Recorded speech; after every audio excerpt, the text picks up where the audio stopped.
میں نے نہیں پیدا کیا جنات کو اور انسانوں کو مگر اپنی عبادت کے لیے۔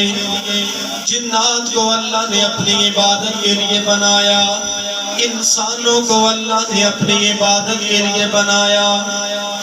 جب جناب ابراہیم علیہ السلام کے دور میں آپ نے فرمایا اے لوگوں، بتوں کی پوجا کرنے والوں بتوں کی پوجا نہ کرو، عبادت کے لائق بت نہیں ہے۔ زرتشت کہنے لگے، مجوسی کہنے لگے، یہودی کہنے لگے، وہ کہنے لگے ابراہیم ہم تو اللہ کو سجدہ نہیں کرتے، ہم تو سورج کو سجدہ کرتے ہیں، یہ تو بڑا روشن اور تاباں ہے۔ درختوں کو سجدہ کرنے والے موجود ہیں، زرتشت آگ کی پوجا کر کے آگ کو اپنا رب مانتے ہیں۔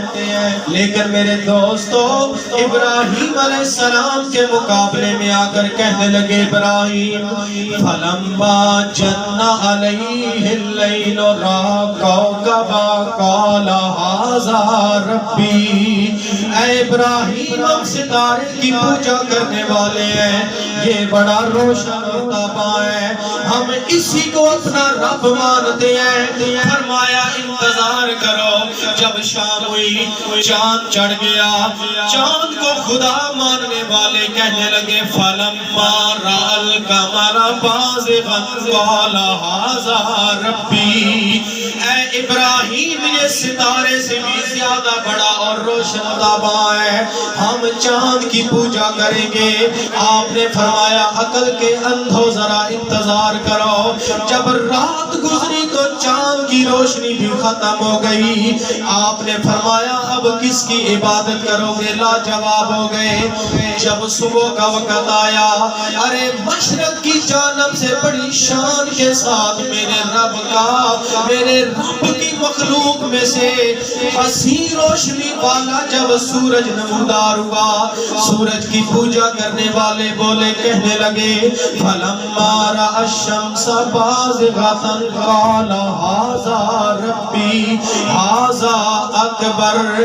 اے ابراہیم، یہ سورج تو چاند سے بھی بڑا ہے، یہ ستارے سے بھی زیادہ بڑا ہے، ہم اس کی بارگاہ میں جبین نیاز جھکائیں گے۔ آپ نے فرمایا انتظار کرو۔ جب شام ہوئی تو سورج بھی ڈوب گیا۔ ابراہیم علیہ السلام کہنے لگے ارے چاند بھی غروب ہو گیا، زوال پذیر ہو گیا، لہٰذا جو زوال پذیر ہو جائے کبھی رب ہو سکتا۔ سورج جب شام کو ڈوب گیا، فرمایا دیکھو سورج بھی غروب ہو گیا، جو زوال پذیر ہو جائے کبھی رب نہیں ہو سکتا۔ اے ابراہیم، تو کس کی عبادت کرے گا؟ آپ نے فرمایا انی وجہت وجہی للذی فطر السماوات والارض حنیفا۔ اے میری قوم، نہ میں سورج کی پوجا کروں گا، نہ میں چاند کی پوجا کروں گا، نہ میں کسی آگ کے سامنے اپنا سر جھکاؤں گا، میں تو اس کریم کی بارگاہ میں جبین نیاز جھکاؤں گا جو زمین کا بھی خالق ہے، آسمان کا بھی بولو آسمان کا بھی خالق ہے۔ ہمارا یہی عقیدہ ہے، سجدہ کسی نبی ولی کو روا نہیں، اللہ کے علاوہ کسی کو سجدہ نہیں۔ اگر سجدہ روا ہوتا، میرے آقا تاجدار کائنات صلی اللہ علیہ وسلم کی بارگاہ میں صحابہ کہنے لگے آقا یا رسول اللہ، ہم نے اپنی آنکھوں سے دیکھا آپ کے سامنے بکریاں سجدہ کرتی ہیں، آپ کے سامنے اونٹ سجدہ کرتے ہیں، آپ کے سامنے جانور سجدہ کرتے ہیں، ہمیں بھی اجازت دیجئے ہم بھی سجدہ کریں۔ میرے آقا نے فرمایا اے میرے صحابہ، اگر میرے رب کے علاوہ کسی کو سجدہ روا ہوتا، میں بیوی کو حکم دیتا اپنے خاوند کو سجدہ کر لیتا، لیکن سن لو میری شریعت مطہرہ میں میرے رب ذوالجلال کے علاوہ کسی ذات کو سجدہ روا، بولو سجدہ روا ہے ایک ذات واحد عبادت کے لائق، زبان اور دل سے شہادت کے لائق۔ اللہ کی ذات علیم بذات الصدور ہے، علی کل شیء قدیر ہے۔ میرے دوستو، جس طرح رب ذوالجلال ایک ہے، لا شریک ہے، اسی طرح ختم نبوت میں میرے مصطفیٰ کا کوئی ثانی نہیں، میرے مصطفیٰ جیسا کوئی نہیں۔ جس طرح میرا رب ربوبیت میں لا شریک ہے، اسی طرح آمنہ کا لال سب رسولوں میں لا شریک ہے۔ اب حضور کے بعد کوئی دوسرا نبی، ذرا بولے کوئی دوسرا نبی، سب بولے کوئی دوسرا نبی نہیں آئے گا۔ کیوں؟ قرآن ہے۔ رب ذوالجلال نے فرمایا ما کان محمد ابا احد من رجالکم ولکن رسول اللہ وخاتم النبیین۔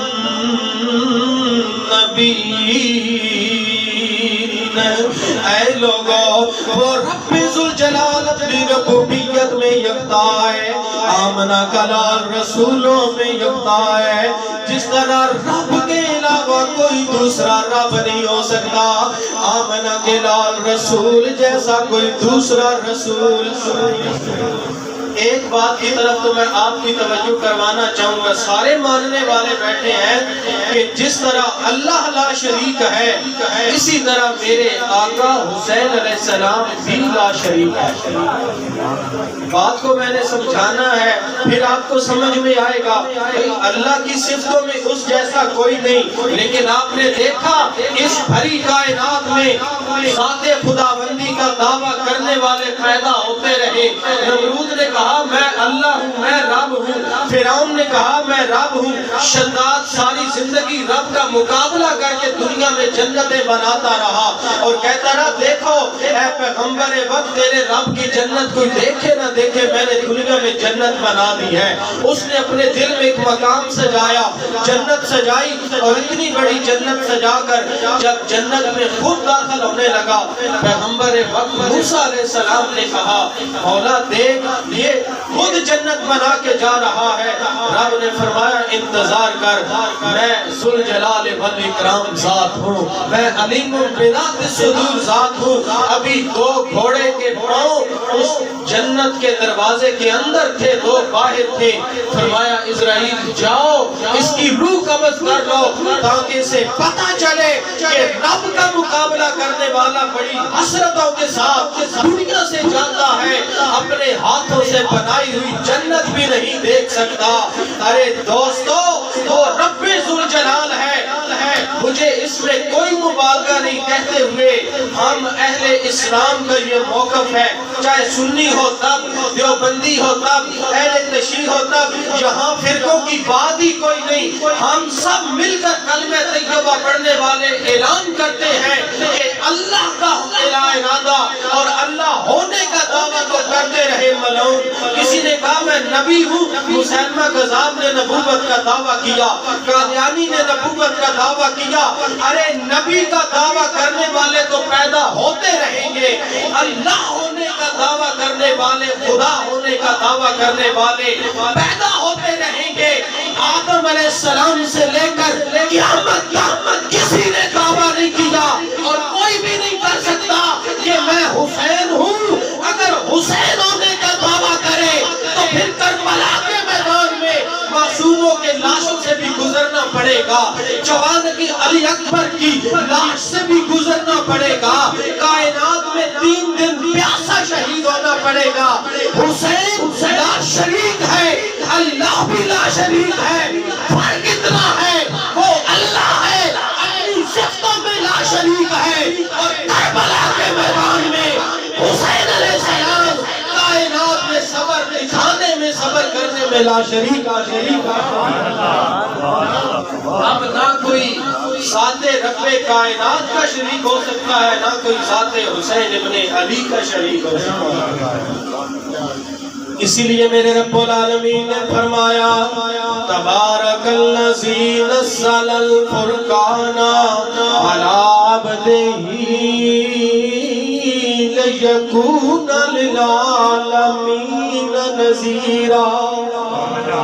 پاک ہے وہ برکت والی ذات جو کائنات کو ڈر سنانے والی ہے، کائنات میں ڈر سنانے والی ہے، دنیا کو اپنی دہلیز پر جھکانے والی ہے۔ وہ کون سی ذات ہے؟ رب ذوالجلال کی ذات ہے۔ ختم نبوت میرے مصطفیٰ پر بند ہے۔ اب میرے نبی کے بعد کوئی نبی، سارے بولو کوئی نبی نہیں آئے گا۔ اللہ کے بعد کوئی دوسرا الہ نہیں، نبی کے بعد کوئی دوسرا نبی نہیں۔ میرے رب نے فرمایا اے قلم جب پہلے دن پیدا کیا، نام مصطفیٰ لکھنے کے بعد فرمایا قلم لکھ۔ مولا کیا لکھوں؟ فرمایا لکھ لا الہ الا اللہ۔ کتابوں میں آیا کہ ایک دن نہیں، 2 دن نہیں، 70,000 سال لگے اور قلم نے لا الہ الا اللہ لکھا۔ پھر میرے رب نے فرمایا اب لکھو محمد الرسول اللہ۔ جس طرح میرا رب لا شریک، اس طرح ختم نبوت میں میرا نبی لا شریک۔ اب کوئی نبی نہیں آئے گا، اللہ کے علاوہ کسی کو سجدہ روا نہیں۔ لیکن اگر تم چاہو کہ میں نمونہ کو دیکھ لوں، میں کسی کو فالو کر لوں، میں کسی کو کاپی کرنا سیکھ لوں، میں کسی کی سیرت پر عمل کرنا سیکھ لوں، پھر میرے رب نے فرمایا میرے بندے پھر کیا کرو؟ لَقَدْ كَانَ لَكُمْ فِي رَسُولِ اللَّهِ أُسْوَةٌ حَسَنَةٌ۔ ایمان والوں کے لیے، آخرت پر ایمان رکھنے والوں کے لیے، اللہ سے ملنے والوں کے لیے کائنات کے سلطان کی زندگی میں بہترین نمونہ موجود ہے۔ اگر کوئی کہے میرے مولا میں بچہ ہوں، مولوی ہو، تاجر ہو، چاہے دنیا دار ہو، زندگی کے کسی شعبے سے منسلک ہو، اور گود میں پلنے والا چھوٹا سا بچہ ہو، وہ بھی کہے کہ مولا مجھے نمونہ چاہیے، تو پھر چلو مدینے کے تاجدار کی بارگاہ میں۔ میرے مصطفیٰ کریم 55 کی عمر ہے، حلیمۃ السعدیہ کی گود میں ہوتے ہیں۔ میرے آقا مولا صلی اللہ تعالی علیہ وسلم ایک پستان سے دودھ پی لیتے ہیں، دوسرے پستان سے دودھ چھوڑ دیتے ہیں۔ حلیمہ کہنے لگی میں نے مجبور بھی کیا کہ اے محمد بن عبداللہ میرے دوسرے پستان سے دودھ پی لیجئے، میں نے کئی دفعہ مجبور کیا لیکن محمد عربی منہ ہٹا لیتے تھے۔ ارے چند دن بعد مجھے سمجھ میں آیا اے حلیمہ اس بچے کو مجبور نہ کر، یہ ایک پستان سے اپنا حق لے رہا ہے اور دوسرے پستان سے تیرے بیٹے کے لیے حق چھوڑ رہا ہے۔ جو آمنہ کا لال ہمارا نبی اتنا عادل کہ اپنی ماں کی گود میں بھی عادل اور ماں کی گود میں بھی عادل کرنے والا، فرمایا اگر بچے ہو حلیمۃ السعدیہ کی گود میں پلنے والے رحمت للعالمین کو دیکھ لو، اگر جوان ہو تو مدینہ منورہ کے اندر عکاظ کے بازاروں میں دیانتداری کی مثالیں قائم کرنے والے آمنہ کے لال کو دیکھ لو۔ اگر تم زندگی کو نمونہ چاہتے ہو، جب ہم بچپن میں سکول میں جاتے تھے استاد ہمیں زبانی بھی پڑھایا کرتے تھے، لیکن سامنے بلیک بورڈ پر حل فرماتے تھے، جو سوال حل ہو جاتا آسانی سے سمجھ میں آ جاتا۔ اے میرے مولا ہم انسان کی فطرت میں داخل ہے، جب تک وہ اپنی آنکھوں سے نہ دیکھ لے اس وقت تک عمل نہیں کرتا۔ میرے مولا زندگی گزارنے کا طریقہ کیا ہے؟ فرمایا میں نے تمہیں 30 سپارے قرآن دیا، اس قرآن کے عمل بن جاؤ۔ پھر ہم نے عرض کیا مولا یہ قرآن تو بولتا نہیں، یہ قرآن تو کھاتا نہیں، یہ پیتا نہیں ہے، یہ سوتا نہیں ہے، یہ تو زندہ جاوید کتاب ہے، ہم کس کو دیکھ کر اپنی زندگی گزارے؟ فرمایا لوگوں میرے رحمت للعالمین کو دیکھ لو، اس قرآن کی سطریں کالی ہیں، اس قرآن کی زلفیں کالی ہیں۔ وہ قرآن حرفوں والا اور یہ چلتا پھرتا قرآن ہے، تم کہتے ہو کہ ہم نے زندگی گزارنی ہے، کس کو دیکھیں؟ فرمایا میرے رحمت للعالمین کو دیکھ لو، میں نے اپنے محبوب نبی کو ایسا حسین بنایا ہے، حضور کی سیرت ہوگی، تم عمل کرتے جاؤ گے، تمہارے لیے وہ زندگی عبادت بن جائے گی۔ دیکھیں نا جو لوگ حج پر گئے وہاں اعلان ہے، حکم کیا ہے کہ ایسا کرو نماز مغرب مزدلفہ میں نہیں پڑھنی، میدان عرفات میں پہنچو۔ اے میرے مولا اگر مغرب کا وقت چلا گیا، تیرے رب کا تیرا حکم تو ہے قرآن میں، تو فرماتا ہے ان الصلاۃ کانت علی المؤمنین کتابا موقوتا، بے شک نماز ایمان والوں پر وقت کے مطابق فرض ہے، ظہر کا وقت تو ظہر ادا کرے گا، مغرب کا وقت تو مغرب ادا کرے گا۔ ایک بندہ مجھے کہے مولانا صاحب میں عشاء پڑھنا چاہتا ہوں، میں جواب دوں گا قضا تو پڑھ سکتے ہو، ادا نہیں پڑھ سکتے، اور اگر زوال کا وقت ہو تو پھر وہ بھی نہیں پڑھ سکتے، وقت آئے گا تو نماز پڑھی جائے گی۔ اے میرے مولا اگر مغرب کے وقت وہاں سے چلے، حج کا رکن ہے، رات 1 بجے پہنچے تو پھر کیا کرے؟ فرمایا خبردار راستے میں مغرب نہیں پڑھنی، وہاں جا کر مغرب اور عشاء دونوں نمازوں کو ملا کر پڑھو۔ اے میرے مولا ویسے تو حکم نہیں ہے، تو کس لیے فرما رہا ہے دو نمازوں کو جمع کرو؟ فرمایا لوگوں پاکستان کی دھرتی پر حج کے علاوہ عام دنوں میں بھی یا حج کے دنوں میں بھی اگر تم دو نمازوں کو جمع کرو تمہاری نمازیں قبول نہیں ہوگی۔ فرمایا لوگوں ہم نے عرض کی مولا وہاں اگر یہاں اجازت نہیں دیتا پھر تیرے گھر میں کس لیے حکم ہے، کیوں اجازت دیتا ہے؟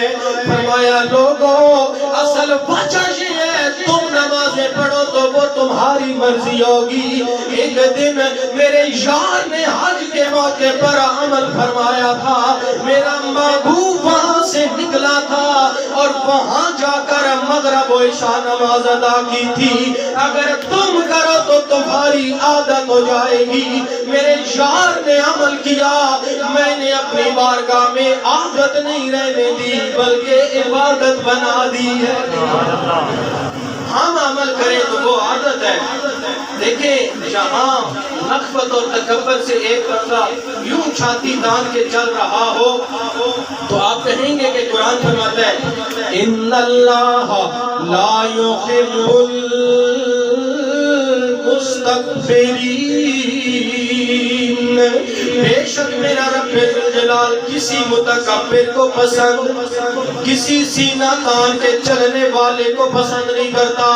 لیکن حکم شریعت ملا جب خانہ کعبہ میں جاؤ، ارے عمرے کے لیے جاؤ یا حج کے لیے جاؤ، جب محبت سے ایک پہلو اپنے احرام کا باندھ لو، ایک کندھے سے پہلو میں باندھ لو، پہلوانوں کی طرح چھاتی تان کر کعبے کا طواف کرتے رہو اور کیا پڑھو؟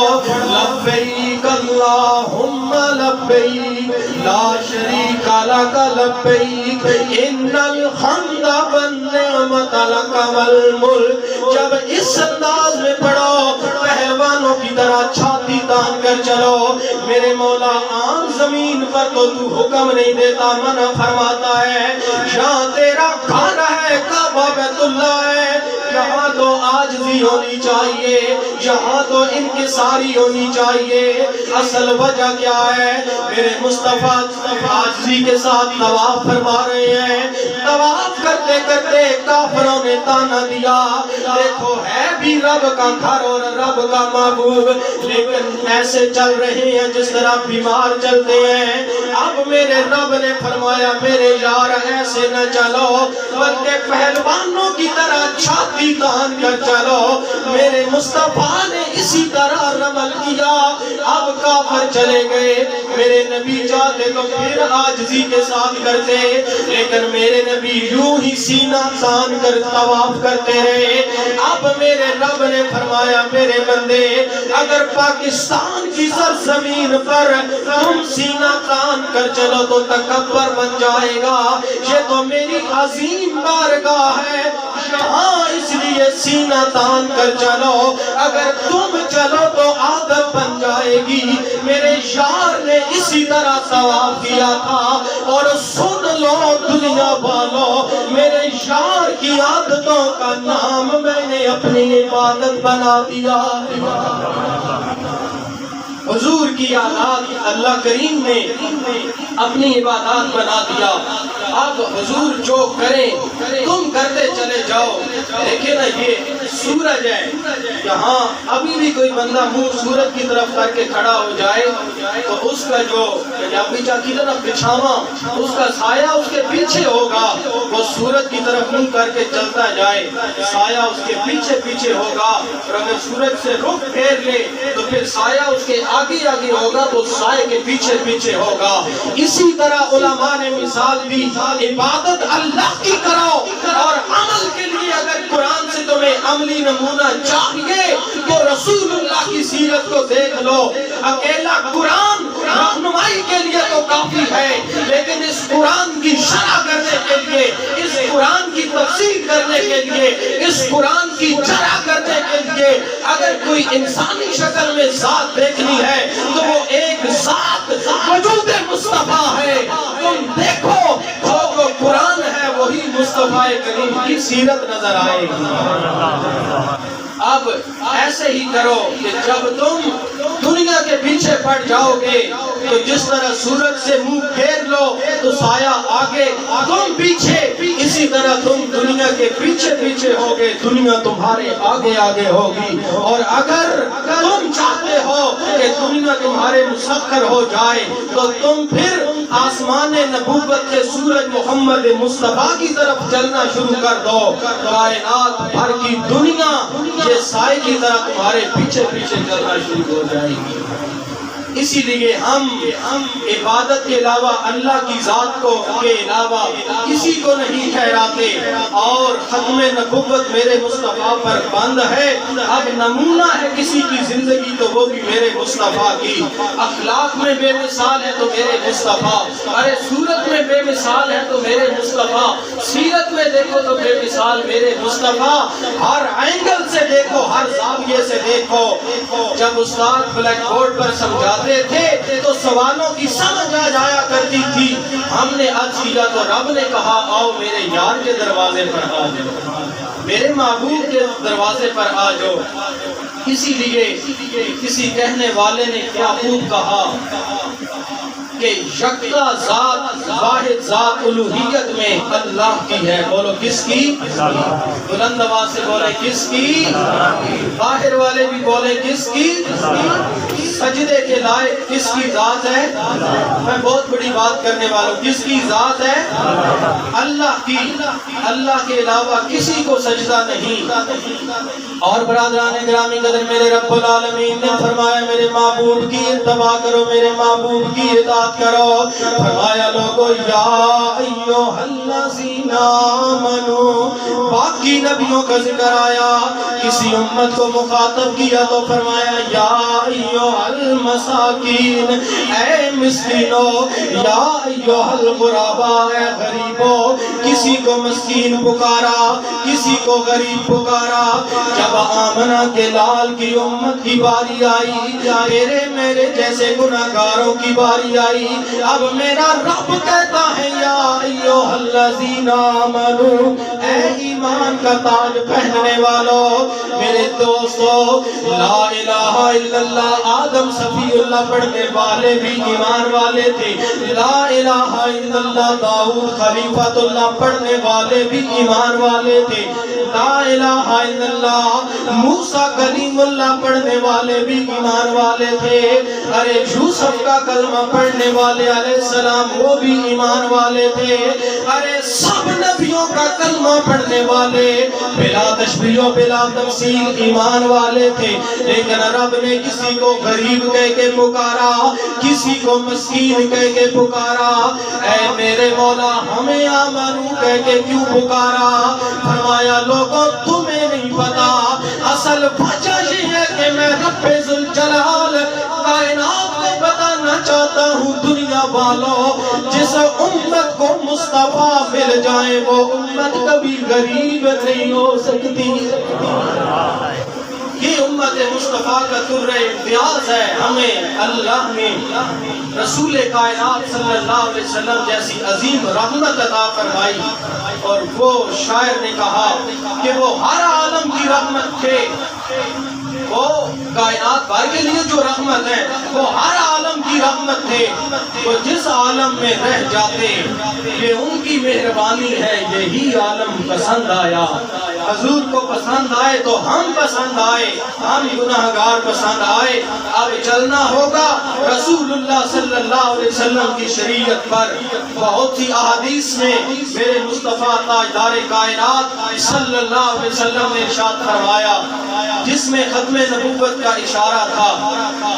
میں یہ عنوان اس لیے عرض کر رہا ہوں کہ آج مرزا قادیانی اور اس کی کمپنی کے لوگوں کو رشتے دے کر اور ہیوی اماؤنٹ دے کر ان کا ایمان خرید رہے ہیں، لیکن الحمدللہ ہم رب ذوالجلال کے حکم کے تابع، اس کے رسول کی شریعت کے پابند ہیں۔ ہم یہی جانتے ہیں کہ مصطفیٰ کی ذات کے بعد بڑی کائنات میں نہ کوئی نبی آیا ہے نہ کوئی نبی آئے گا۔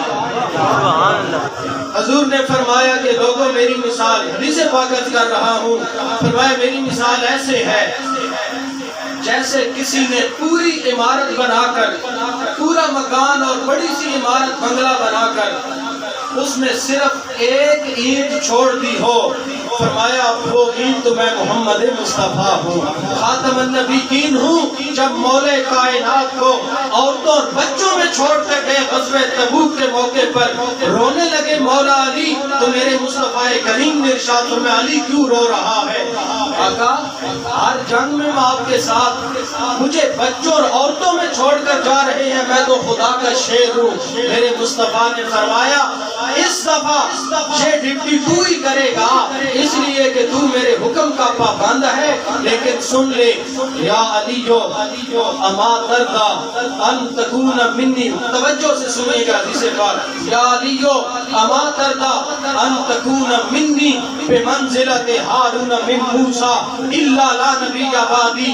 علی پریشان ہونے کی کوئی بات نہیں، جس طرح موسیٰ علیہ السلام کا مشیر رب نے ہارون علیہ السلام کو بنایا تھا، اب ہارون بھی نبی موسیٰ بھی نبی ہو سکتا ہے۔ میرے مصطفیٰ نے مثال دی تو لوگ کہتے دیکھو جی علی بھی نبی ہیں، اس شائبے کو دور کرنے کے لیے میرے آقا نے فرمایا علی تجھے میرے ساتھ تو وہی نسبت ہے جو موسیٰ علیہ السلام اور ہارون علیہ السلام کی تھی، مگر سن لو الا لا نبی بعدی، میرے بعد اب کائنات بھر میں کوئی نبی آنے والا، سارے بولے پچھلے بھی کوئی نبی آنے والا، لہذا ان پڑھ ضرور ہیں، ظاہری طور پر اگر دین کی تعلیم نہیں بھی، میرے جٹ برادری اور کافی سادہ لوگ دوست بیٹھے ہیں، میں بھی سادہ سا آدمی ہوں، ہم جتنے بھی سادہ ہوں ہم اتنے سادہ نہیں ہیں کہ تم ہمارا ایمان لوٹ لو اور ہمیں کہتے پھرو کہ اب رسول اللہ کے بعد بھی کوئی نبی کیا دیانی یا ایسا ویسا ہے۔ ہاں ہم کہتے ہیں رب ذوالجلال نے فرمایا جس طرح عبادت میں رب ذوالجلال ایک ساتھ ہوں، اسی طرح کائنات بھر میں رسالت کے اندر اگر کوئی نبی دیکھنا ہو جو ختم نبوت کا تاج پہنے آئے تو وہ پھر کائنات میں محمد الرسول اللہ کی ذات ہے۔ سبحان اللہ۔ اب اور کوئی نبی آ سکتا؟ ایک حدیث پاک میں حضرت عمر کی شان میں حضرت عمر بن خطاب کے بارے میں فرمایا، لوگوں میرے بعد کوئی نبی ہوتا تو عمر ہوتا، لیکن سن لو میرے بعد کوئی نبی آ سکتا؟ بولو کوئی نبی آ سکتا؟ لہذا اب جس طرح نبی کے بعد کوئی نبی نہیں، جو لوگ کہتے ہیں قادیانی ہمارا نبی ہے، اور جو کہتے ہیں کہ نعوذ باللہ نبی کائنات کے لیے رحمت نہیں، یا حضور کی ذات کے بارے میں الحمدللہ ہم مسلمان ہیں، سب سینہ تان کر کہتے ہیں ہمارے رسول جیسا کوئی رسول نہیں ہے، ہمارے رسول اللہ کے اصحاب میں سے، نبی کے نوکروں میں سے داماد مصطفیٰ مولا علی جیسا کوئی مولا نہیں ہے۔ ہم کہتے ہیں کہ صحابہ کرام میں صداقت کا تاج پہننے والا ابو بکر صدیق جیسا کوئی جارحوار صدیق نہیں ہے۔ ہم کہتے ہیں عمر بن خطاب جیسا کوئی مراد رسول نہیں ہے۔ ہم کہتے ہیں عثمان بن عفان جیسا کائنات میں کوئی سخاوت اور شرم و حیا والا نہیں۔ ہم کہتے ہیں اور انگریز بھی کہتا ہے لوگوں، the sacrifice Hussain you will sacrifice in the world. لوگوں کائنات بھر کو میں نے چھاننا لے کے چھان کے دیکھا، لوگوں جب میں نے قربانیوں کا موازنہ کیا تو مجھے شہادتوں میں قربانیوں کے اندر حسین ابن علی کی قربانی کائنات میں بے مثال نظر آئی۔ ہر پھول کی اپنی خوشبو ہے، جسے مصطفیٰ نے جتنا دیا ہم اتنا ہی اس کے ماننے کے قائل ہیں۔ خاتم النبی نبی، آخری رسول نبی، اطاعت اللہ کی فرمایا یا ایھا الذین آمنوا اطیعوا اللہ و اطیعوا الرسول، اطاعت کرو ایمان والو اللہ کی اور اللہ کے، سارے بولو اللہ کے۔ اسی لیے برادران گرامی قدر ہم اس کی بارگاہ میں سجدہ ریز ہو کر کہتے ہیں میرے مولا تو ہی ہماری عبادتوں کے لائق ہے، اپنے نبی کے وسیلے سے ہم پر اپنا کرم فرما دے۔ اب محمد شان علی دنیا سے چلے گئے، ہم ان کی تعزیت کے لیے آ کر بیان کر کے سنا کے ہم سب گواہ ہو کر کہہ رہے ہیں تیرے محبوب کو خاتم النبیین ماننے والا تھا، تیرے نبی کا کلمہ پڑھنے والا تھا، دنیا سے چلا گیا۔ اے میرے مولا تو بھی گواہ ہو جا، ہم سب گواہی دے رہے ہیں ایمان کا تاج لے کر دنیا سے گیا۔ میرے دوستو اگر سب مل کر گواہی دیں گے، الحمدللہ گواہی کے لیے حاضر ہوئے ہیں، میرا رب کرم کرے گا اپنے خاتم النبیین نبی کے وسیلے سے اپنے بندے پر کرم فرما کر شان علی کو جنت عطا کرے گا۔ یہی اصال ثواب ہے، جب فرشتے جائیں گے نا فرشتے لے کر، مولا رب تو جانتا ہے، وہ تو ایک ایک ذرے سے واقف، زمین کے اندر سے جو ہم ایک چٹکی یوں کر کے مٹی اٹھاتے ہیں، اس مٹی کی ایک چٹکی کے اندر توجہ فرمائیں، اس مٹی کی ایک چٹکی کے اندر ہزاروں ذرات ہوتے ہیں، ان ہزاروں ذروں میں سے جو مٹی کا ایک چھوٹا سا ہمیں نظر بھی نہ آنے والا ذرہ ہے، وہ آدم علیہ السلام کی تخلیق سے بعد جب 6 دنوں میں زمین و آسمان رب نے بنائے تو وہ مٹی کا ذرہ پہلے دن جہاں موجود تھا اور قیامت کے بعد جہاں پر موجود ہوگا وہ تیرے میرے علم سے ماورا ہے۔ اس ذرے کو بھی جاننے والی ذات کو رب ذوالجلال کہتے ہیں۔ ہر شے پر قادر، ہر شے کو جاننے والا علیم بذات الصدور ذات ہے، وہ تو جانتا ہے انہوں نے یہاں بیٹھ کے کیا کیا، ذکر مصطفیٰ کیا، عبادات کا ذکر کیا، عقیدے کا ذکر کیا، یہ تو اللہ جانتا ہے علیم بذات الصدور جو ہوا۔ لیکن فرشتوں سے کیوں پوچھتا ہے؟ فرشتوں سے اس لیے پوچھتا ہے کہ جب فرشتوں سے میرے رب نے کہا تھا، فرشتوں نے کہا کیا بنا رہے ہیں مالک؟ فرمایا خلیفہ، نائب، مالک زمین پر جا کر انسان فساد کرے گا۔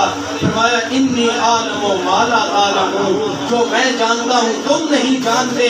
اب جب فہرست جاتی ہے تو یقیناً میرا رب یہ بھی فرماتا ہوگا اے فرشتوں تم کہا کرتے تھے زمین پر جا کر یہ فساد کرے گا، ان کا کوئی اپنا دنیا سے چلا بھی جائے تو فساد نہیں کرتے، محبت کے ساتھ مجھے یاد کرتے ہیں۔ یہی حکم رب ذوالجلال ہے۔ حضرات گرامی، ہم ذکر مصطفیٰ کی محفل سجا کے ذکر رب ذوالجلال اور عقید توحید کائنات میں بیان کر کے قادیانیوں جیسے جراثیم کو ختم کرتے ہیں اور اعلان کرتے ہیں، چاہے پڑھے ہوئے ہوں یا ان پڑھ ہوں، ہم جان تو دے سکتے ہیں جن کے حسینی ہیں، لیکن عقید توحید اور اپنا ایمان دے سکتے نہیں۔ یہی سبق ہے میرے دوستوں۔ میں نے قرآن پاک کی آیت کے بعد تلاوت کی، اس کے متعلقہ ایک اشارہ کر کے میں اجازت چاہوں گا۔ کل من علیہا فان، ہر چیز نے فنا ہونا ہے، اور میں بقا کس کو ہے؟ باقی رہنے والی کون سی ذات ہے؟ وَيَبْقَى وَجْهُ رَبِّكَ ذُو الْجَلَالِ، ماشاءاللہ سارے قرآن اپنی زبان پر لائیں، مل کر کہیں ذو الجلال۔ فرمایا میں ذرے ذرے سے واقف، قیامت والے دن تیرے ایک ایک عمل کا حساب لوں گا۔ اسی لیے قرآن میں فرمایا کہ اپنے رب سے ڈرو اور اس دن کے لیے کچھ تیار کرو۔ کیا؟ اِذَا السَّمَاءُ انفطرت وَإِذَا الْكَوَاكِبُ انتَثَرَتْ وَإِذَا الْبِحَارُ فُجِّرَتْ وَإِذَا الْقُبُورُ بُعْثِرَتْ عَلِمَتْ نَفْسٌ مَا قَدَّمَتْ وَأَخَّرَتْ۔ اے انسان ذرا غور کر، جب آسمان پھٹ جائے گا، جب ستارے چھڑ جائیں گے، بے نور ہو جائیں گے، جب اس کائنات کے اندر دریا کھلے چھوڑ دیے جائیں گے، جب میرا رب ذوالجلال قبروں کو بھی کھولے گا اور قبروں کے اندر سے ایک ایک امانت زمین سے باہر آئے گی، یہ زمین آدم علیہ السلام سے لے کر قیامت تک سارے بوجھ اپنی چھاتی سے نکال کر باہر پھینک دے گی۔ اب کسی کو بولنے کی مجال نہ ہوگی۔ جناب آدم علیہ السلام سے عیسیٰ روح اللہ تک ہر زبان پہ تالا ہوگا۔ اب میں پیش کروں، امام بخاری نے نقل فرمایا، امام قسطلانی نے نقل فرمایا، امام جلال الدین سیوطی نے نقل فرمایا، ارے درجنوں کتب احادیث کے حوالے میرے سامنے ہیں، آپ نے پہلے بھی سنا ہوگا، پھر سن لیجئے۔ جب ہر زبان پر تالا ہوگا، میرے آقا فرماتے ہیں لوگوں انا خطیبہم یوم القیامہ، جب ہر زبان پر تالا ہوگا اس دن بھی بولنے والا کملی والا ہوگا۔ صرف حضور کلام فرمائیں گے اللہ کی اذن سے۔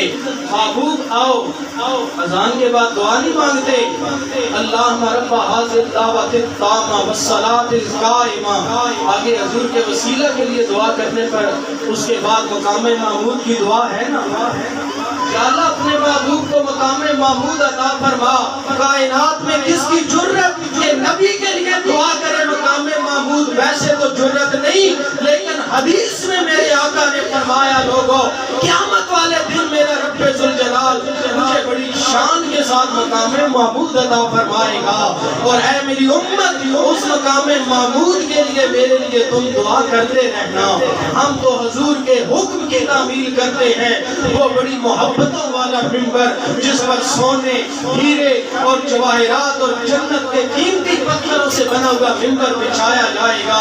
کائنات کے عظیم رسول خاتم النبیین نبی بڑی شان کے ساتھ اس منبر پر جلوہ فرما ہوں گے، اور جب ہر ایک زبان خاموش ہوگی تو میرے آقا اس منبر پر جلوہ فرما ہونے سے پہلے میرے آقا فرماتے ہیں میں اللہ کے حضور سجدے میں گر جاؤں گا۔ جب سجدے میں گروں گا میرا رب فرمائے گا ارفع راسک، میرے محبوب سر اٹھا، میرے محبوب سر اٹھا، سل توتا، میرے محبوب اٹھا کے سر بتا سجدہ کس لیے کیا اور بتا مقصد سجدے کا۔ مانگ جو مانگتا ہے میرے محبوب سجدے سے اٹھ کر یہ نہیں کہیں گے مجھے جنت چاہیے، یہ نہیں کہیں گے میری لال کو جنت چاہیے، ارے وہ تو الحسن والحسین سیدہ شباب اہل الجنہ، وہ تو پہلے ہی جنتی جوانوں کے سردار ہیں۔ یہ نہیں فرمائیں گے گے میرے آقا بلکہ عرض کریں گے مولا گناہگار امت لایا ہوں آج تیری بارگاہ میں صرف اور صرف بخشش کا سوال کرتا ہوں حضور بخشش کی تمنا کریں گے التجا کریں گے میرا مالک جہنم سے آزاد کر کے کتنے دوزخیوں کو جنت الفردوس میں داخل فرما دے میرے دوستوں میرے بھائیوں یہ محفلیں منانے کا مقصد ہر روز ہوتی ہے کہیں میلاد کہیں 11ویں کہیں امام علی مقام کا ذکر کہیں سیرت الرسول کانفرنس کہیں میرے رب ذوالجلال کا عظیم تذکرہ توحید بیان کیا جاتا ہے ان محفلوں کا مقصد کیا ہے صرف یہ نہیں کہ ہم آئیں تھوڑی دیر کے لیے سنیں اور گھر میں چلے جائیں جو میرے بھائی محمد شان علی مرحوم و مغفور کے لوائقین کو تعزیت کے لیے آئے ان کی طرف سے سب سے بڑی تعزیت یہ ہوگی کہ جو سنیں اس پر عمل کریں جب تک عمل کرتے رہیں گے مرحوم و مغفور کو بھی قبر میں ثواب ملتا رہے گا یہی دعا ہے آخر میں التجا کر دو میرا مالک ہمیں صحیح العقیدہ ہونے پر زندگی اور کلمہ طیبہ کی حالت میں زندگی اور ضروری بات کے کلمہ طیبہ کے تقاضوں کو پورا کرنے کی توفیق میں میرا مالک زندگی اور اسی توفیق میں موت عطا فرمائے جانے والوں کو اپنی جوار رحمت میں اعلیٰ مقام اور جگہ عطا فرمائے ان کے لواحقین کو اجر عظیم اور اجر جزیل عطا فرمائے اور بیان میں کوئی لفظی یا معنوی غلطی ہو اپنے معبود کی نسبت سے معافی میرا مالک عطا فرمائے ہم سب کو میرا مالک زندہ قوم بننے کی توفیق عطا فرمائے قیامت والے دن وہی زندہ ہوگا وہی کامیاب ہوگا جو میرے رب ذوالجلال کے احکامات پر اور رسول اللہ صلی اللہ علیہ وسلم کے دین پر عمل پیرا ہو جائے گا جو اس جہان میں اس انداز میں چل گیا خدا کی قسم جس کے بارے میں کہا جاتا ہے بال سے باریک اور تلوار سے تیز اگر اس جہان میں نبی کی شریعت پہ چل گیا تو وہ پلسرات پر بھی چل جائے گا وہ جب نامہ اعمال تولا جا رہا ہوگا وہاں بھی چل جائے گا وقت تو ختم ہوا لیکن آخری بات یہ عرض کروں امام بخاری فرماتے ہیں جب نامہ اعمال تولا جائے گا ایک بندہ اس کے گناہوں کا پلڑا بھاری ہو جائے گا اتنے میں آدم علیہ السلام کہیں گے اے میرے بیٹے صالح محمد صلی اللہ علیہ وسلم کوئی چارہ کر لو کوئی کر لو میں دیکھو نا تھوڑی امت جو ایک فرد جہنم لے جاتے ٹھیک ہے 10 منٹ ایک بندے کو جہنم کے اندر لے کر جا رہے ہیں آپ کچھ کیجئے میرے آقا آئیں گے فرشتوں جہنم کیوں لے کے جا رہے ہو آقا اس کے نامہ اعمال تولے گناہ زیادہ ہو گئے اچھا حضور فرمائیں گے ایسا کرو اب دوبارہ میرے سامنے میزان کرو دوبارہ تولو جب دوبارہ تولا جائے گا اس مسکین کے گناہ تو زیادہ ہو جائیں گے میرے جیسا گناہگار ہوگا گناہ تو زیادہ ہو جائیں گے اب اسے بھی مان ہوگا تو قیامت والے دن رحمت للعالمین کی کریمی پر مان ہوگا حضور فرمائیں گے میرے سامنے میزان کرو جب ہوگا گناہ بھاری نیکیاں کم امام بخاری فرماتے ہیں یوں حضور جیب میں ہاتھ ڈالیں گے اور رائی کے دانے جتنا ایک دانہ نیکیوں کے پلڑے پر ٹکائیں گے اس کا مقدر بدل جائے گا نیکیوں کا پلڑا جب بھاری ہوگا اور فرشتے پکڑیں گے چل تجھے جنت میں لے کر جائیں وہ کہے گا میں جنت بعد میں جاؤں گا پہلے اس لجپال کو سلام تو کر لوں جو مجھے جنت عطا کرنے والا حضور کی بارگاہ میں آ کے کہے گا آقا اتنا کرم اتنی مہربانی مجھ پر کیوں میرے آقا فرمائیں گے تجھے یاد ہوگا جسوال میں ایک محفل کل شریف میں بیٹھ کر تو نے میرے آخری رسول خاتم النبیین پر محبت کے ساتھ درود پڑھا تھا اب بتا اس نسبت کی وجہ سے میں نے آج تجھے جنت کا مالک بنا دیا اسی لیے میں کہا کرتا ہوں کہ جینے والوں اس طرح دنیا میں جینا چاہیے اور جو بھی عالم ہو نظر سوئے مدینہ چاہیے میرے دوستو زندگی بہت کم ہے، یہ پانی کا بلبلا ہے، پتہ نہیں کب بجھ جائے۔ آج محمد شان علی مرحوم و مغفور چلے گئے، ایک وقت آئے گا ہمارا بھی اعلان ہوگا جناب فلاں صاحب فوت ہو گئے، پھر دیر نہیں لگے گی۔ اور جب قبر میں تو جائے گا، قبر کے اندر نہ تیری ماں جائے گی، نہ تیرا باپ جائے گا، نہ ساری رات تجھے نیٹ پر ہم نوالا ہم پیالہ فلمیں دکھانے والا تیرا دوست جائے گا۔ میرے دوستو، میں عموماً دعا کرتا ہوں اس پرنٹ میڈیا کے دور میں اور نیٹ کے ذریعے بے حیائی پھیل رہی ہے، اس دور میں میں دعا کرتا ہوں میرا مالک ہمارے جوانوں کو شرم و حیا عطا فرما۔ تیرا وہ دوست بھی تیرے ساتھ نہیں جائے گا قبر کے اس ماحول میں جہاں تیری ماں بھی تجھے چھوڑ کر دیکھیں نا، سب سے زیادہ پیار ماں کا ہوتا ہے۔ قبر پہ بیٹھ کے 2 گھنٹے 3 گھنٹے 4 گھنٹے رو کے وہ ماں بھی واپس چلی جائے گی۔ اگر قبر کے اندر بھی تجھ پر لجپالی کرنے کے لیے تیرا ساتھ نبھانے کے لیے جو آئے گا تو آمنہ کا لال آئے گا۔ حضور آئیں گے لیکن حضور کی پہچان بھی ہر ایک کو نصیب ہو۔ خان دوست عموماً کہتے ہیں جی ہاتھوں کو کھڑا کرو، جھنڈے بناؤ اور لہرا کے کہو قبر میں حضور آئیں گے اجالے ہو جائیں گے، قبر میں حضور آئیں گے اجالے ہو جائیں گے۔ اب دیکھیں نا، ہر قبر میں میرے مصطفیٰ اجالا کرنے نہیں آئیں گے۔ عام جو انپڑھ بندہ سن کے کہتا ہے ہاں دیکھو جی جب رسول آ جائیں قبر کے اندر تو پھر اندھیرے کا کیا رابطہ، پھر اندھیرا تو نہیں روشنی ہے۔ میں کہتا ہوں نہیں، غلط تکبیر ہے تمہاری، یہ غلط قسم کی تطبیقیں مت کرو۔ ہم کہتے ہیں قبر کے اندر مصطفیٰ کریم آئیں گے ضرور، لیکن میرے مصطفیٰ اجالا کرنے نہیں آئیں گے۔ میرے مصطفیٰ پہلی مرتبہ تیری میری قبر کے اندر امتحان بن کر آئیں گے۔ جب پوچھا جائے گا مر ربوں کا ماں دینوں کا ماں کنت تقول فی حق الرزق فی حاضر الرجل محمد صلی اللہ تعالی علیہ وسلم، یہ قبر میں جو ہستی رسول اللہ آئے ہیں ان کے بارے میں تو کیا کہتا ہے؟ یقین سے کہتا ہوں اور حقیقت یہی ہے، جو آنکھیں ساری رات ٹی وی پر اور نیٹ پر بے حیائی کے آلات دیکھتی رہے، وہ آنکھیں قبر میں کبھی مصطفیٰ کی پہچان نہیں کر سکتی۔ جو عمل سے دور ہوگا، نماز سے دور ہوگا اور دنیا دار ہوگا، شریعت کی رحمت بھی اس کے زندگی میں نہ آئی ہوگی۔ یہاں میری محفل میں بیٹھے ہوئے سارے دوست، میں تو نہیں جانتا لیکن اکثر جگہوں پر ایسا دیکھا کہ 70 سال کی زندگی ہوگی، بوڑھے ہو گئے، لیکن اس کے باوجود 30 سال سے جمعے نہیں پڑھے، نمازیں نہیں پڑھی۔ ان کے دلوں کے تالے کون کھولے گا؟ ان کے دلوں کے تالے اگر کھولے گا تو میرے رب ذوالجلال کا قرآن کھولے گا۔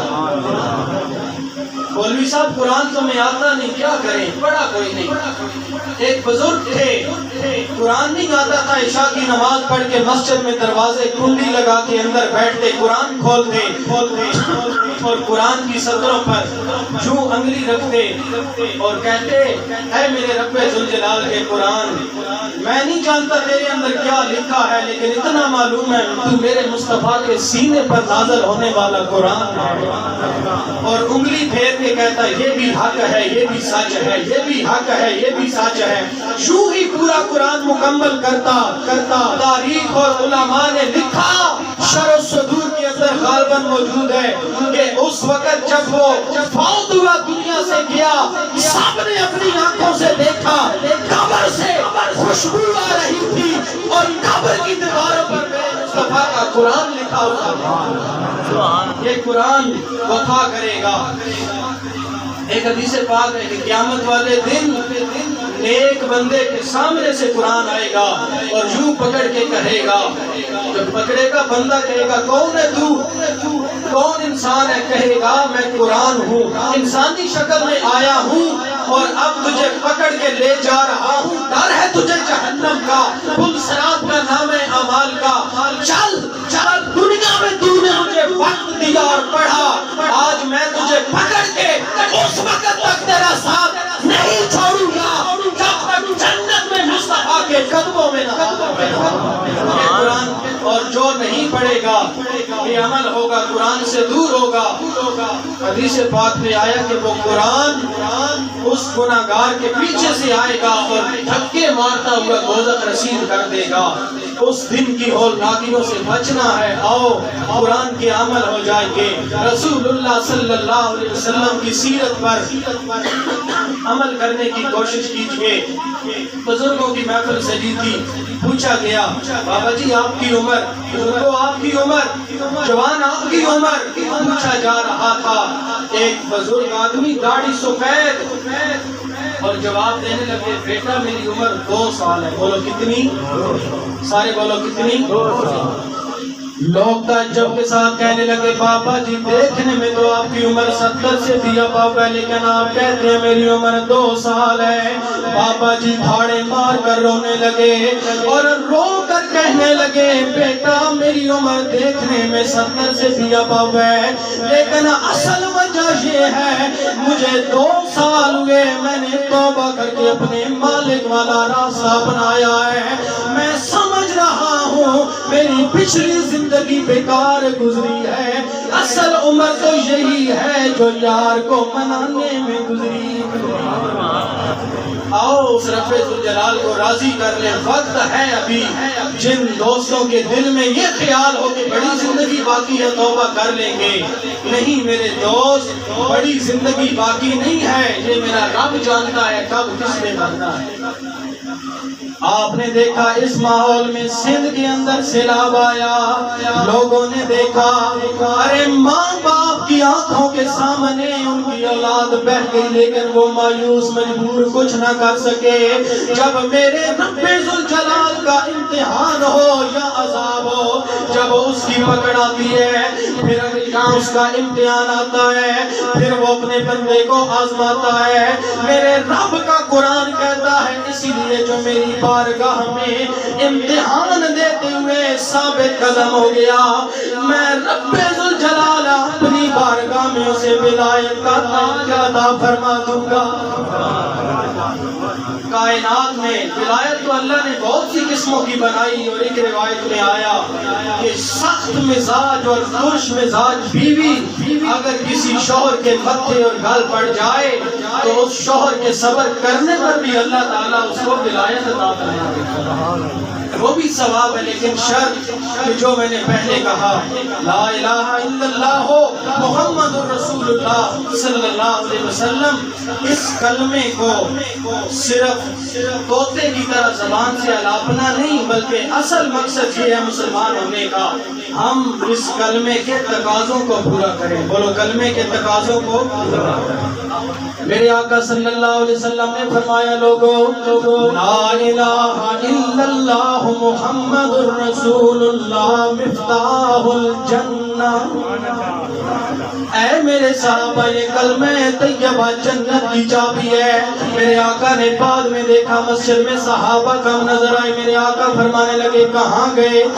بڑے صحابہ نے کہا یا رسول اللہ آپ نے فرمایا کلمہ جنت کی چابی ہے، یہ سارے مسجد میں نہ آنے والے اس لیے نہ آئے کہ ہم تو کلمہ پڑھنے والے ہیں، سب کے پاس کلمہ ہے، لہذا قیامت والے دن کلمہ پڑھ کے چھلانگ لگا کے جنت میں چلے جائیں گے۔ میرے آقا نے بلوا کے فرمایا کیوں نہ آئے؟ آج کیا آقا کلمہ تو پڑھتے ہیں، آپ نے فرمایا جنت کی چابی ہے لہذا جنت مل گئی۔ ارے سن میرے رحمت للعالمین نے کیا جواب دیا، میرے نبی نے فرمایا میرے صحابہ تمہیں بھول لگ گئی ہے، ارے چابی تو کلمہ جنت کی ہے، لیکن ذرا سنو تو صحیح، کیا چابی کے دندانے نہیں ہوتے؟ دندانوں کے بغیر چابی تالا نہیں کھولتی۔ ارے تم کہتے ہو کلمہ ہے، لیکن میں آمنہ کلال کہتا ہوں ارے کلمے سے جنت نہیں کھلے گی، یہ کلمہ تو چابی ہے، لیکن نماز روزہ اور شریعت کی پابندی اس چابی کے دندانے ہیں۔ تالا اسی پر کھلے گا جس میں دندانے ہوں گے چابی کے. تو یہ کلمہ طیبہ جنت کی چابی ضرور ہے، لیکن یہ شریعت مصطفیٰ پہ عمل کرنا یہ اس چابی کے دندانے ہیں، اور اسی کے ہاتھ سے تالا کھلے گا جو عملوں کی روشنی میں آئے گا. ارے قبر کے اندر تو رسول اللہ امتحان بن کر آئیں گے، اجالا کرنے نہیں. ہاں اگر امتی قبر کے اندر امام احمد رضا خان کی طرح کہے مر کے پہنچا ہوں یہاں اس دل ربا کے واسطے، میں تو موت کو بھی گلے اس لیے لگا رہا ہوں قبر کے اندر رسول اللہ کی زیارت نصیب ہو جائے. ہاں اگر پہچان نصیب ہو گئی اور امتی یوں ہاتھ باندھ کے گئے فرشتوں تم پوچھتے ہو کہ یہ کون ہے؟ ہاں یہ میرے دوست مصطفیٰ ہیں، یہ آمنہ کے لال ہیں. تو خدا کی قسم رسول اللہ کی پہچان ہونے کے بعد میرے مصطفیٰ قبر کے اندر پھر اجالا کر کے جائیں گے. پہلی دفعہ اجالا کرنے نہیں آئیں گے بلکہ میرے مصطفیٰ امتحان بن کر آئیں گے. جب میرے مصطفیٰ امتحان بن کر آئیں گے کامیاب وہی ہوگا. دیکھیں جب قبر میں آپ نے دفن کیا محمد شان علی مرحوم و مغفور یا آپ کی برادری کے لوگ دنیا سے گئے تو ہم کیا کرتے ہیں؟ قبر میں جب لٹاتے ہیں تو منہ کدھر کرتے ہیں؟ میں نے کوئی الجبرے کا سوال نہیں پوچھا، سارے مسلمان دفن تو کرتے ہیں قبلے کی طرف کرتے ہیں نا. لیکن حضرت جنید بغدادی کا واقعہ پیش کرتا ہوں آپ کو سمجھ آئے گا کہ قبلے کی طرف منہ کرنا کس بات کی طرف اشارہ ہے. ایک چور، کفن چور حضرت جنید بغدادی کے ہاتھوں پر توبہ کرنے کے لیے آیا. حضور میں کفن چور ہوں، توبہ کرنا چاہتا ہوں. میں بتاؤ اب تک کوئی اندازہ ہے کتنے کفن چوری کیے؟ حضور مجھے کوئی اندازہ نہیں، لیکن ایک تھوڑا سا اندازہ ہے، میں نے 1000 سے زیادہ کفن آج تک چوری کیے. اللہ کا ولی تھے حضرت جنید بغدادی، اور پھر جانتے تھے کہ قبر کے اندر کیا کیفیت ہوتی ہے. حضرت جنید بغدادی نے پوچھا بتاؤ جب لٹایا جاتا ہے منہ تو قبلے کی طرف کرتے ہیں، کتنے ایسے مردے تھے جن کے منہ قبلے سے پھر چکے تھے؟ کیونکہ ہم تو قبلے کی طرف کرتے ہیں. بندہ نیک عمل والا اللہ اسے منظور کرے مقبول کرے تو قبلے کی طرف منہ رہتا ہے. اگر گناہگار اور دنیا دار ہو جس پر جہنم واجب ہو چکی ہو تو فرشتے قبر میں آ کر کہتے ہیں اب تیرے مسلمان بھائیوں نے قبر میں تیرا منہ قبلے کی طرف کر دیا، لیکن ساری زندگی تو نے تو قبلے کی طرف منہ بھی نہیں کیا، اب تیرا منہ قبلے کی طرف کیوں کر رہے ہیں؟ فرشتے پکڑ کے منہ پھیر دیتے ہیں. حضرت جنید بغدادی کو وہ چور کہنے لگا جناب پیدا کرنے والے رب کی عزت کی قسم میں نے اب تک جتنے بھی قبریں کھود کے کفن نکالے ان میں سے صرف 3 ایسے تھے جن کے منہ قبلے کی طرف تھے، باقی سب کے منہ پھیر دیے تھے. یہ تو اس دور کی بات ہے. میرے دوستوں میرے بھائیوں آج فکر کرو، آج غور کرو. اگر قبر میں رسول اللہ صلی اللہ علیہ وسلم کی زیارت کر کے پہچان نصیب کرنا چاہتے ہو کہ مجھے نصیب ہو اور میرا منہ قبلے کی طرف ہو تو پھر آؤ ایسے عمل کیجئے جو کلمہ طیبہ کے تقاضے ہیں. پوری زندگی کہتا رہے لا الہ الا اللہ، لا الہ الا اللہ، لا الہ الا اللہ. علامہ اقبال نے جو کہا تھا کبھی اس کو بھی سمجھ، فرمایا خودی کا سر نہاں لا الہ الا اللہ. اور پھر رسول اللہ کے دروازے پر بھیج کر علامہ اقبال کہنے لگے سنو اصل وجہ یہ ہے کہ نگاہ عشق و مستی میں وہی اول وہی آخر وہی قرآن وہی فرقان وہی یاسین وہی طٰہٰ. وہ آمنہ کا لال ہے جو جگتا ہے اپنی نبوت میں اور خدا رسالت ہے اپنی الوہیت میں. خدا یکتا الوہیت میں تو یکتا رسالت میں. یہ طے ہے کہ اب نبی کوئی بھی دنیا میں نہ آئے گا. اب کائنات میں کوئی کوئی نبی نہیں آئے گا۔ اگر کوئی نبی آتا ہم اس کی تقلید کرتے، ہم اس کی سیرت پر عمل کرتے۔ اگر میرے آقا فرما دیتے کہ میرے بعد کوئی نبی آئے گا، لیکن میرے آقا نے فرمایا میرے بعد کوئی نبی نہیں آئے گا، لہٰذا میرے بھائیوں جب میرے رسول کے بعد کوئی نبی نہیں آئے گا تو ماننا پڑے گا میرے آقا کے بعد اب کوئی کلمہ بھی نہیں آئے گا۔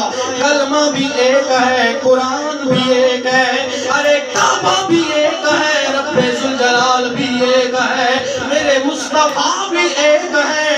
لیکن اللہ کا کرم ہو کبھی وہ وقت آئے مسلمان بھی ایک ہو جائے، یہ تو وہی میرے آقا کا نور ہے۔ آج میرے دوستو چاہے جو بھی عقیدہ ہو، ہر بندے کے دل میں سب سے بڑی تمنا ہے۔ میں سوال کروں کیا تمنا ہے؟ جواب دیں گے مولانا صاحب میرے دل میں ہزاروں حسرتیں ہیں، لیکن سب سے بڑی تمنا یہ کاش کملی والا نظر آ جائے، ایک جھلک نظر آ جائے، میں کہوں گا میرے مصطفیٰ نے میرا مقدر سنوار دیا۔ اتنی حسین ذات، اتنی عظمتوں والی ذات میرے مصطفیٰ کی ذات کہہ رہی ہے لوگوں حسین منی وانا من حسین، لوگوں حسین مجھ سے ہے میں حسین سے۔ میں ملا کے گفتگو کو ختم کروں گا امام علی مقام کے ذکر سے۔ جب رسول اللہ صلی اللہ علیہ وسلم کے دروازے پر بھیجا میرے رب نے، اور رسول اللہ فرما رہے ہیں حسین مجھ سے میں حسین سے۔ کائنات والو دیکھو تم بہانہ تلاش کرتے ہو، مولانا صاحب میرے کپڑے ناپاک تھے، مولانا صاحب میرا وضو نہیں تھا، وہاں پانی نہیں تھا، میں 3 دن سے بھوکا پیاسا تھا، میرا فلاں فوت ہو گیا مر گیا غم تھا اس لیے نماز نہیں پڑھی۔ فرمایا دیکھو میں حسین کائنات کو بتانا چاہتا ہوں، غموں کے بادل ہوں، 3 دن کی پیاس ہو، ارے وطن در وطن مسافر بھی ہو، کبھی بھانجا قربان کبھی نور نظر قربان، کبھی لخت جگر قربان کر کے خود بھی نیزے کی نوک پہ چڑھ کے کائنات کو سبق دیتا ہے دنیا والوں حال جو بھی ہو، نہ نماز کا دامن چھوڑنا نہ قرآن کا دامن چھوڑنا۔ اس لیے ہمیں چاہیے ہم امام علی مقام امام حسین علیہ السلام کے نقش قدم پر چلیں، اس حسینی مشن کو زندہ کریں۔ روح حسین آج بھی کربلا سے پکارتی ہے۔ میرے ماننے والوں، اپنے آپ کو حسینی کہنے والوں سنو، اصل حسینی وہ نہیں جو صرف 4 آنسو بہا کے گھر چلا گیا، اصل حسینی وہ ہے جو آنسو بھی بہائے، غم بھی منائے ان دنوں میں امام علی مقام کا۔ لیکن اصل کام یہ ہے کہ جب نماز کا وقت آئے ہر چیز کو چھوڑ کر میرے رب ذوالجلال کی بارگاہ میں۔ میں نے شروع میں کہا تھا نا کہ حسین لا شریک ہیں، لا شریک کا معنی جس کا کوئی بھی شریک نہ ہو۔ بتائیں کائنات میں کوئی اور حسین ہے؟ اگر ہے تو پھر کہیں حسین کا کوئی شریک، اگر نہیں تو پھر بولے کوئی شریک ہو سکتا نہ حسین ابن علی کا کوئی شریک کربلا کے میدان میں۔ جب کسی جگہ پر تالاب یا دریا میں جراثیم پیدا ہو تو اسے حرکت دی جاتی ہے کہ پانی تازہ رہے، یہ روانی میں رہے گا تو یہ تازہ اور پرجوش رہے گا۔ جب پانی دین اسلام کی اس عظیم مسند کا پانی ختم ہو گیا، اس مسند کا، اور اندر جراثیم پیدا ہو گئے جدید جیسے، تو پھر میرے آقا حسین نے اس دین مصطفیٰ کی لہر پیدا کرنے کے لیے، اس موج پیدا کرنے کے لیے دریا میں حسین نے خود چھلانگ لگائی اور کربلا کے میدان تک لہروں کو پہنچا کر کہا